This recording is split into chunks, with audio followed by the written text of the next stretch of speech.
Hello everyone, thank you for tuning into my channel. This video is going to be about how I make my cloth pad liners. Now, there is a lot of information about cloth and menstrual products in general. However, I won't be going into detail on absorbency levels and toppers and backers in this specific video. I will be making a video on those topics in the future. So the basic construction of a cloth pad liner is usually one layer or maybe 2 layers of fabric of your choosing. Usually it's a light fabric that doesn't have much absorbency, but it all depends on what you define as the liner. For me, it's just 2 layers of flannel. Now you're also going to need a top fabric. I'm going to be using flat cotton, but you can very well use another layer of flannel as your topper. And the topper is the piece that is going to be in direct contact with your vagina. You want that to be the most comfortable feeling fabric, and that's possible. Like I said, I won't be going into detail on the specifics of this. I'm just telling about the construction and how to do it. You will also need a back fabric. I will be using cord fabric. You can very well use another piece of flannel. It doesn't matter. You can have 3 very large layers of flannel and it will be a perfect liner. You just need to cut them out according to, and let your stitch be the only difference in. So we're going to be working with the core first.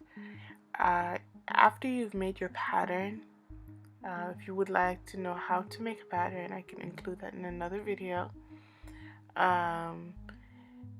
So you're going to take your core that you have cut out, and you're going to hold it together with some pins or some clips, and you're going to go over to your sewing machine and you're going to stitch around the edge to make the shape of the core. Mine looks like a little teddy bear, but I need that extended wing, extended core into the wing.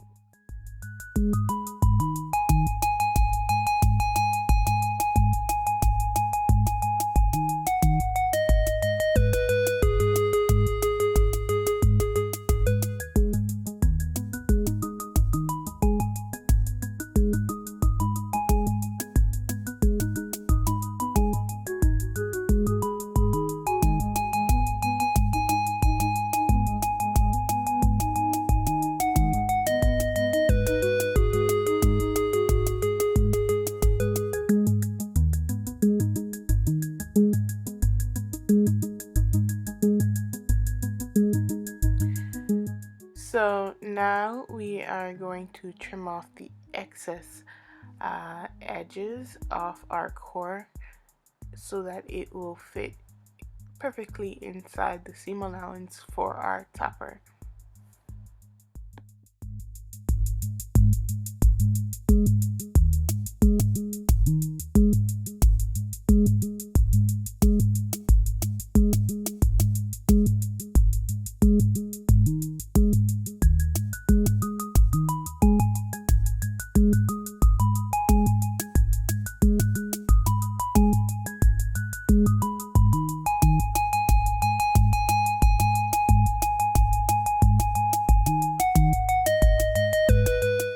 And once again, you are going to put pins or clips to just make sure it stays in place while you are sewing.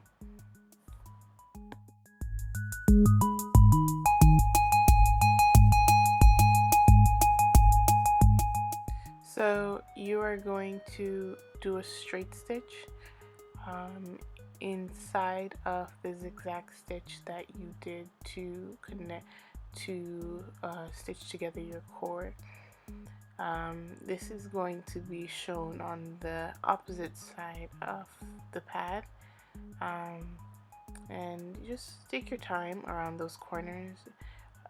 Go slow. That's how I got better at it, and eventually you'll just start to move.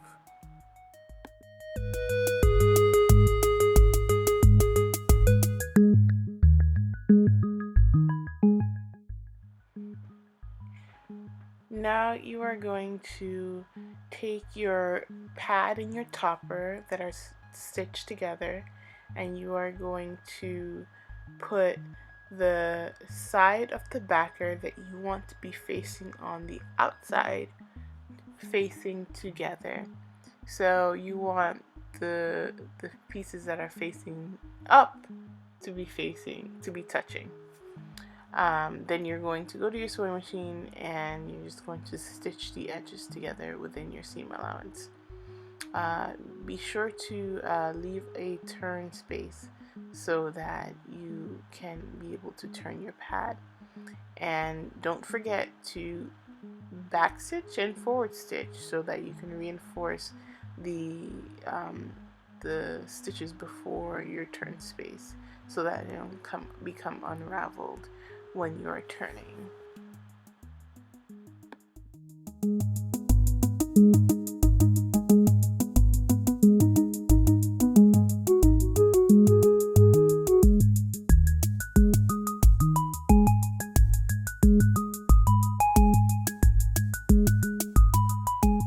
Okay, so I just trimmed all around the edges of this pad, just like how I did with the core. Now I'm just cleaning up the insides and snipping triangles in the corners and snipping off the points. This is to help with the shape of the pad that you have envisioned in your pattern. If you don't cut them off, it will be the pad will kind of have like a wavy look, not really flat, and it's not going to look as neat.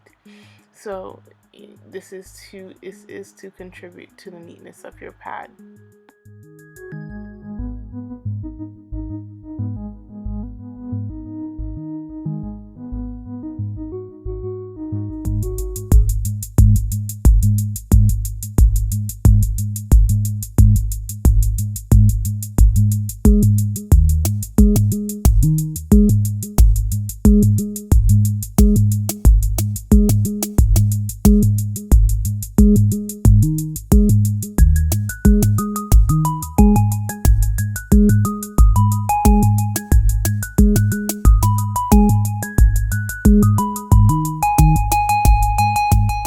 Okay, so you're gonna go to your turn tab or your turning space, and you're just gonna stick your fingers through and pull it out, pull it through until the entire pad is pulled through.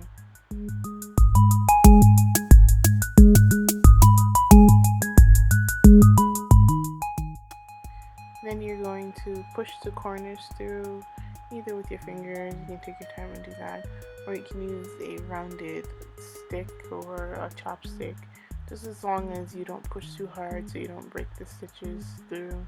Then you'll be really unhappy.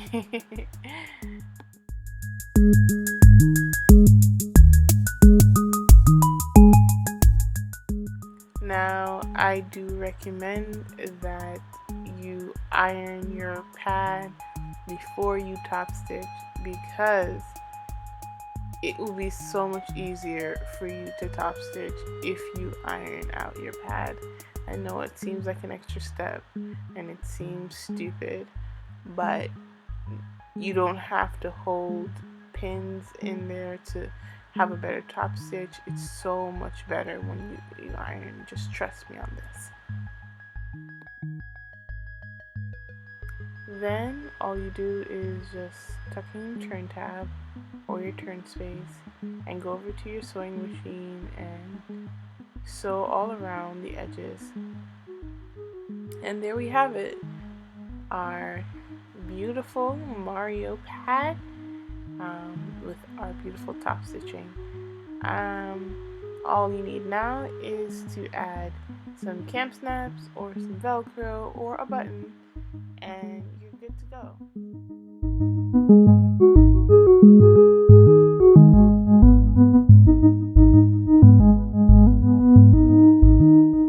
So for the camp snaps, all you're going to need is 2 pointy pieces, a flat piece, and an outie piece.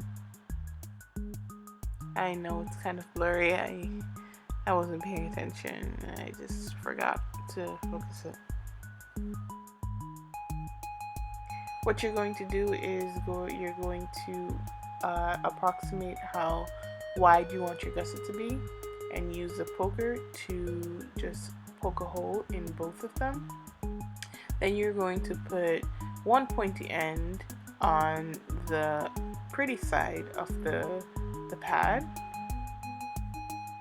and attach one of the innie or outie pieces and use your cam tool to push it in. Then you're going to put one of the pointy pieces on the backer side of the pad and then attach the other piece that you didn't use and use the cam snap applier. And after that, you just test if it snaps and you're all done. There's your pad. Thank you guys so much for watching.